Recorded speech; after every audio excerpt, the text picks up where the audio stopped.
Hello दोस्तों, पुकी विकी में आपका स्वागत है। आज की इस वीडियो में हम विशिष्ट ज्ञान के विषय में बात करेंगे। दोस्तों, केवल वह व्यक्ति शिक्षित नहीं होता जिसके पास सामान्य ज्ञान पर्याप्त मात्रा में होता है।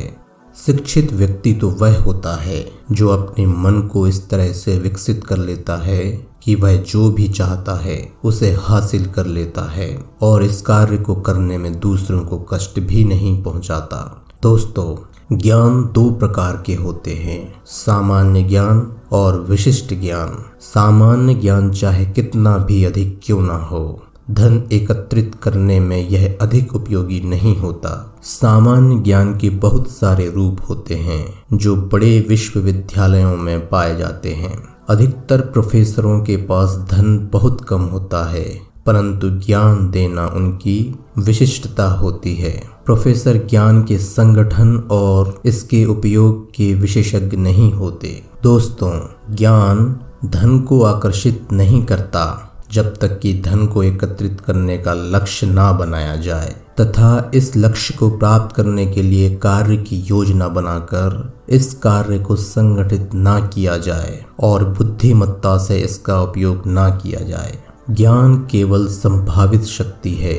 यह वास्तविक शक्ति तभी बन पाती है जब इसे कार्य की निश्चित योजनाओं में संगठित किया जाए और किसी निश्चित लक्ष्य की प्राप्ति के लिए इसका उपयोग किया जाए। दोस्तों, माइकल जॉर्डन हमेशा बहुत मेहनत करते थे, जिसकी वजह से वह सबसे महान एथलीट बने। उनके पास जीतने की दृढ़ शक्ति थी और अपना बेस्ट खेलने की असीम इच्छा शक्ति भी थी। जॉर्डन दिन प्रतिदिन अपने मान सम्मान को ऊंचा करने और अपने रिकॉर्ड को सुधारने के लिए प्रतिबद्ध थे। जॉर्डन ने बचपन में ही यह लक्ष्य सीख लिया था। जब वह हाई स्कूल में थे तो उन्हें टीम से निकाल दिया गया था। टीम में वापस लौटने की प्रतिबद्धता ने उन्हें और अधिक अभ्यास करने के लिए प्रेरित किया। खेल से कुछ वर्ष दूर रहने के बाद जब उन्होंने बास्केटबॉल में वापसी की तो उनके आलोचकों ने कहा कि अब उनकी जीत का वक्त चला गया है, अब वह धीरे पड़ गए हैं और कोई भी चैंपियनशिप नहीं जीत सकते। उन्होंने इस आलोचना को एक चैलेंज की तरह स्वीकार किया। जॉर्डन अब और अधिक मेहनत करने लगे और 1 साल का ट्रेनिंग प्रोग्राम प्लान किया और अपने जिम पर और अधिक मेहनत की। जॉर्डन ने पाया कि जैसे जैसे आगे बढ़ते हैं वैसे वैसे शरीर के लक्षण आपको यह बताते हैं कि शरीर को किस तरह से शेप में लाया जा सकता है जिससे चैंपियनशिप बड़े स्तर पर लगातार खेली जा सके। इसका परिणाम बहुत ही अच्छा निकला। जॉर्डन ने अपनी टीम को 1996 और 1997 के चैंपियनशिप में जीत दिलाई। दोस्तों, माइकल जॉर्डन की दृढ़ता हमें यह सिखाती है कि किस तरह प्रतिबद्ध होकर अपने उम्र और आलोचकों से आगे बढ़ा जा सकता है। प्रतिबद्धता सिर्फ पहला कदम है, इसके बाद कठिन परिश्रम, शारीरिक और मानसिक व्यायाम भी जरूरी है जो आपको शिखर तक पहुंचा सकता है। दोस्तों, डैन हेल्पिन अपने कॉलेज के दिनों में प्रसिद्ध सन 1930 national championship Notre Dame football team का मैनेजर था। हेल्पिन ने मुश्किल समय में कॉलेज की पढ़ाई की। उस समय मंदी के कारण नौकरियां कम थीं। हेल्पिन ने इन्वेस्टमेंट बैंकिंग और मोशन पिक्चर्स में काम करने की कोशिश की, परंतु वह असफल रहा।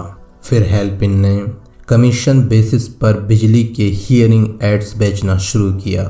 हेल्पिन को यह काम बिल्कुल भी पसंद नहीं था, परंतु फिर भी 2 साल तक वह यह काम लगातार करता रहा। दोस्तों, हेल्पिन कभी आगे नहीं बढ़ पाता अगर उसने अपने असंतोष को दूर ना किया होता। हेल्पिन ने सबसे पहले यह लक्ष्य बनाया कि वह अपनी कंपनी का असिस्टेंट सेल्स मैनेजर बने और कुछ समय बाद उसे यह नौकरी मिल भी गई। हेल्पिन ने हियरिंग एड बेचने के मामले में इतना अच्छा रिकॉर्ड बनाया था कि प्रतिद्वंदी कंपनी के चेयरमैन एंड्रयूज ने यह जानना चाहा कि डैन हेल्पिन नाम का यह व्यक्ति कौन है जो बहुत समय से काम कर रही डिक्टोग्राफ कंपनी की सेल इतनी कम करवा रहा है। उसने हेल्पिन को मिलने के लिए बुलाया। जब इंटरव्यू खत्म हुआ तो हेल्पिन नया सेल्स मैनेजर बन गया और उसे एक डिवीजन का चार्ज भी दे दिया गया।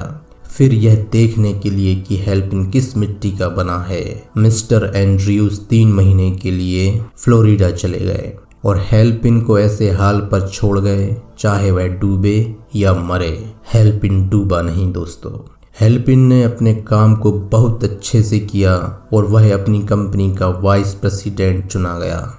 लेखक बताते हैं कि अगर हम चाहें तो उन सभी परिस्थितियों को नियंत्रित कर सकते हैं जिनके द्वारा हम ऊंचे पद पर पहुंच सकते हैं। सफलता और असफलता दोनों आदत का ही परिणाम है। डैन हेल्पिन के मन में सर्वश्रेष्ठ बनने की प्रबल इच्छा थी। उसकी इसी इच्छा ने नोत्रे डेम फुटबॉल टीम को विश्व प्रसिद्ध बनाया। दोस्तों, विशिष्ट विचारों की कोई निश्चित कीमत नहीं होती। सभी विचारों के पीछे विशेषज्ञ ज्ञान होता है। जिन लोगों के पास पर्याप्त मात्रा में धन नहीं होता, उनके लिए विचारों की तुलना में विशिष्ट ज्ञान कम मात्रा में होता है। दोस्तों, आज की वीडियो में बस इतना ही। हमें उम्मीद है कि आपको वीडियो पसंद आई होगी और विशिष्ट ज्ञान के बारे में जानने को मिला होगा। थैंक यू दोस्तों, मिलते हैं नेक्स्ट वीडियो में।